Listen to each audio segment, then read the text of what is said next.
পক্ষ থেকে আপনাদেরকে অভিনন্দন। আমি আপনাদের বিনয়ের সাথে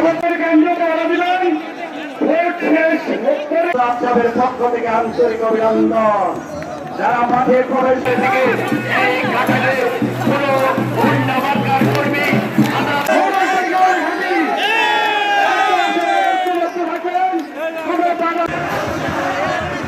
আমার যারা রাস্তার মধ্যে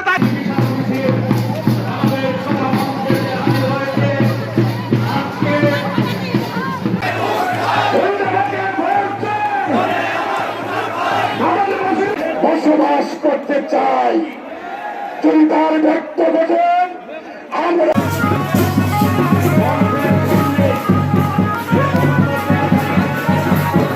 মাঠের ভিতরে প্রবেশ করে মিছিল সহকারে আপনারা মাঠের মানুষ সক্ষমত হয়েছে। আজকে আমরা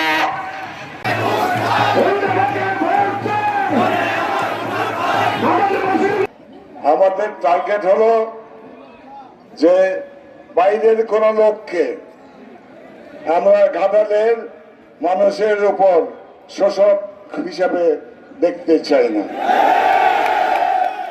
তারপরে কথা ওইটাই, এখন আমরা কোন অবস্থায় ঘাটালের মানুষ ছাড়া অন্য কোন বহিরাগত কাউকে, সে যেখান থেকে আসুক, যত বড় নেতাই হোক না কেন, ঠিক না, কাউকে আমরা ঘাটালের মাতব্বরি দিতে চাই না।